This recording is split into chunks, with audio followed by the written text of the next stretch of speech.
Hey everyone.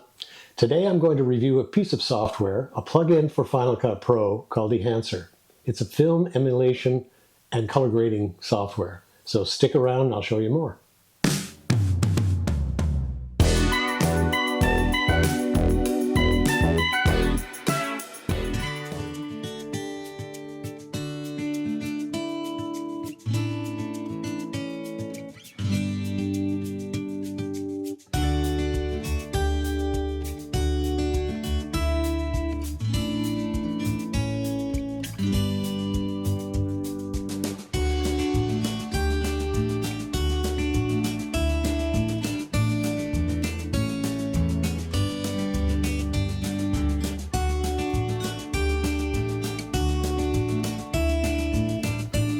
So in doing this review, Dehancer provided me with a 30-day copy of their software with the general requirement that I simply review it as honestly as possible. So that's what I'm going to do. So if you'd like to get a copy yourself with a 10% discount, go to their website and use promo code MABEL. Okay, so let's dive right in. Okay, so now I've got my two clips that I'm going to color grade and enhance with Dehancer. And let's just choose this first one. You can see it's in, it has no camera LUT attached to it. It's F-Log 2 Fuji. So I'm just going to bring in the Dehancer plugin here. Just drag it over, drag it on. And by default, all of these features are on. So I like to turn them off because I want to see where I'm going and where I've been without any confusion. So using the source tab up here, I'm going to pull down to choose camera. My camera is a Fujifilm X-H2 and I'm using F-Log 2. So already you get a nice color grade. Now from there, what I will do is maybe compensate the exposure a little bit.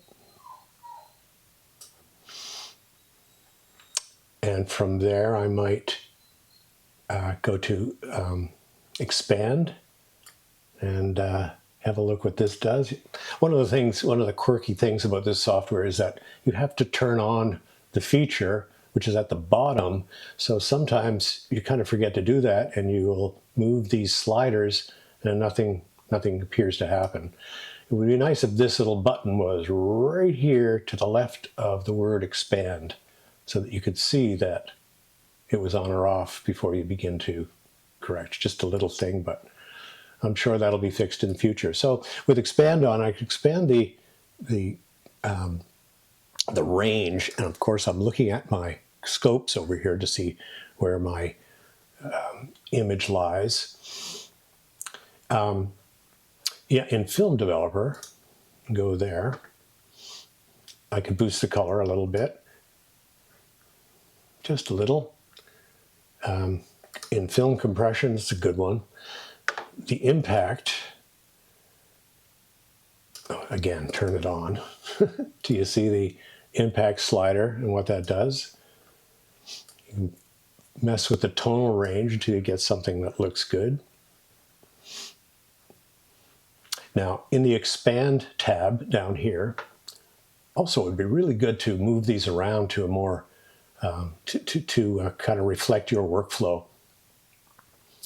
But this is a very good one. So I can, looking at my scopes and my image at the same time, I can see where my white point lies and adjust my black point as well. This is a really powerful one. Now, I'm going to zoom in just so you can see what this image looks like at 100%. And you can see that we've got some pretty good color going on here. I could boost that color a little bit just using color density. You can see with color density, the color gets a little richer. It doesn't really oversaturate it. It just gets a little richer. which is normal for me anyway. Now down on the color head is really cool. If you need any color adjustment at all, you can adjust if you think it's too yellow, blue, magenta green, or cyan red. Obviously, cyan is a complement of red, magenta complement of green, yellow complement of blue. So you can move if you find it a little too blue, for instance, move it a little bit to the yellow. You can see in this gray area here, this neutral area, you can, again, turn the thing on. Anyway, so there it is. So just pull that a little bit and you get a little bit of a warmer look. Maybe a little bit more red as well. It might be a little cyan in there. Blue and cyan are kind of difficult to differentiate against because sometimes it looks blue, sometimes it looks a little cyan. And also, you have great power in adjusting the midtone values, the shadows, and the highlights separately of each other. So you can pull color in and out of those three areas: highlights, midtones, and shadows. So that's really a powerful feature. I tell you, I was skeptical at first, but I'm really loving this software. It just makes so much sense. Now, film grain is something I didn't think I would like to employ at all, just because in previous film grain applications, in Photoshop and other image editing programs, it was just simply an overlay. Well, this is not. This is a very sophisticated algorithm that allows you to bring in the size of the grain and the amount, and also the film resolution. So a very coarse resolution or a very fine resolution. And it gives you, kind of sharpens it on one end if it's a fine film resolution. Then the shadows can be knocked down. The midtones, if you find it a little too heavy in the midtones, take the midtones down a little bit. And you can clean out the highlights altogether if that's what's suitable for this particular clip. Well, one of the things it will do is we'll emulate many different film formats. You can see them all here. Portra. There's all the Fujis are here, Provia, Velvia. And you can see how it does a great job of emulation. So you can choose one of those if you so choose, or you can just, turn it off and just do kind of a raw color grade and make it exactly the way you'd like. The other thing it will do, under print, you can print to one of the print films that is popular when printing, negative film footage to positive projection format. So there's Kodak, turn it on.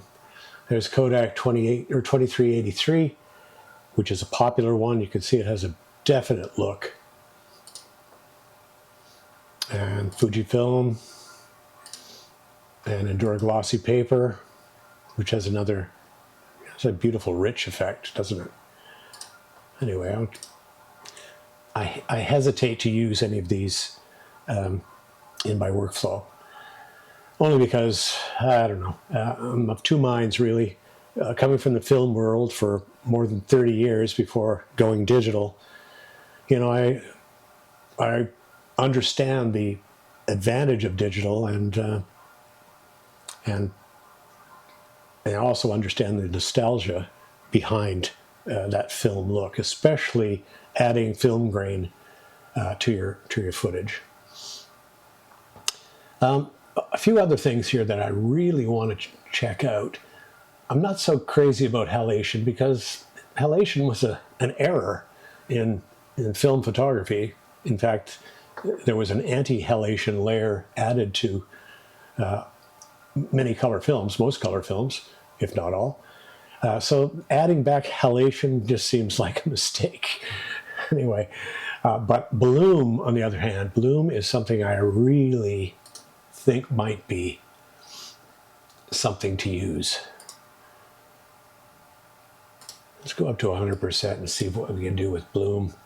Turn bloom on, and you know, you can, what it does is it bleeds the highlights into the shadows or into the midtones. So it just looks at the highlights of the image and starts to bleed, and it's completely customizable. So you can choose just the highlights, the impact, pull that, see the influence of the bloom. I'll turn it off so you can see the difference there, and then on. So bloom is really kind of nice. It's like using a Pro Mist filter, and quite frankly, I think I would rather do it this way than use a Pro Mist, because you use a Pro Mist, then it's baked right in. You don't have any flexibility later. So, and the flexibility of the bloom feature of this Dehancer software is really powerful. You can adjust it in so many different ways to get exactly the kind of glowy highlights that you want.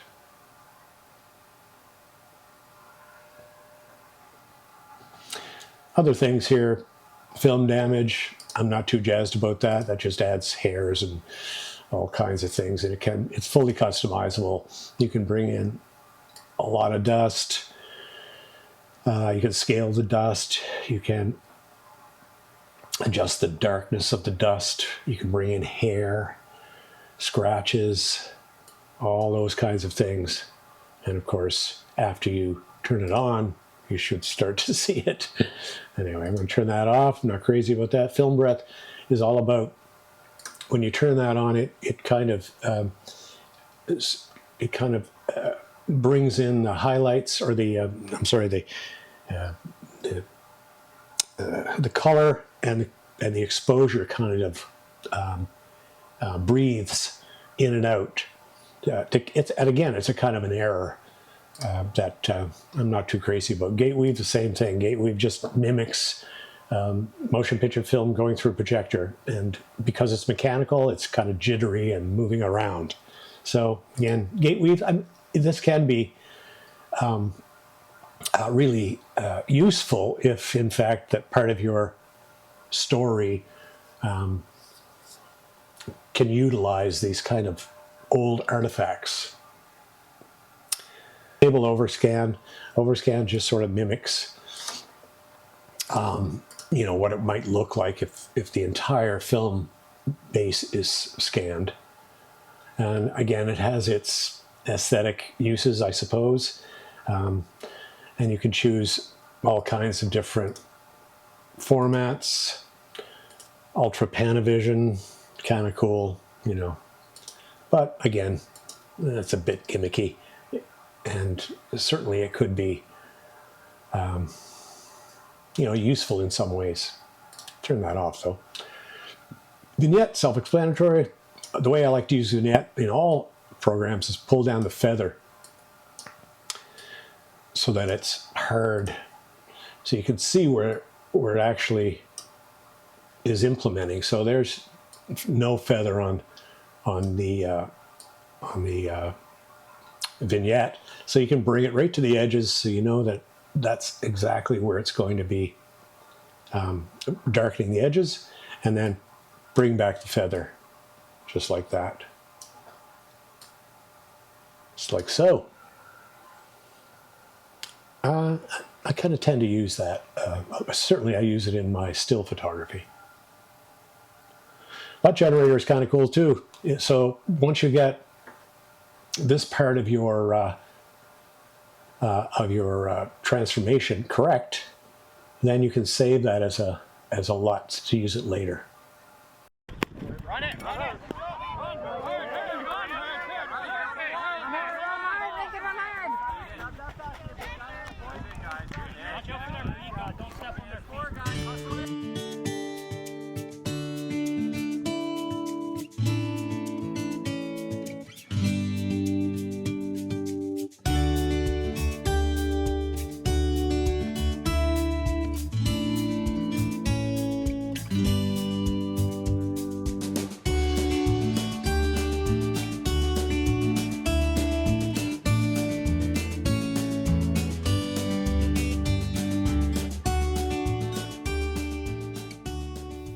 So one of the features I really like with Dehancer is the bloom effect.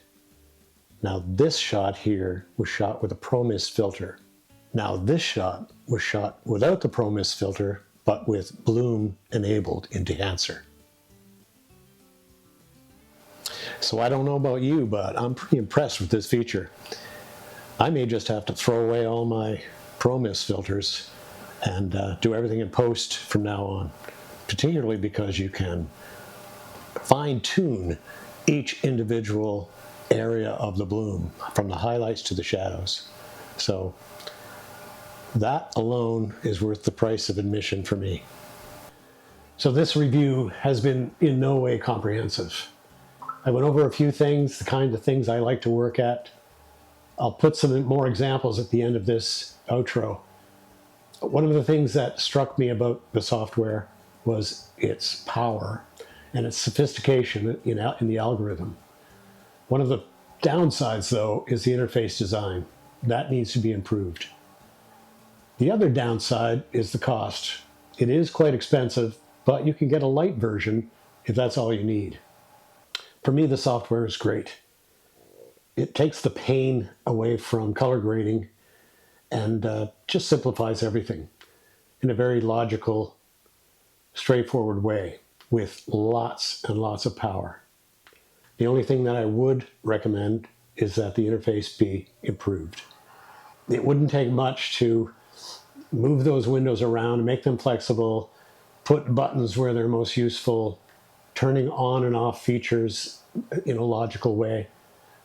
Those improvements would be very well received, I think, by the industry at large. So that's my review. I hope you've gained something from it, a different perspective perhaps. Don't forget to like and subscribe. Next week I'll be in various parts of Newfoundland doing my thing again. No more software reviews for a while, I don't think. So see you next time.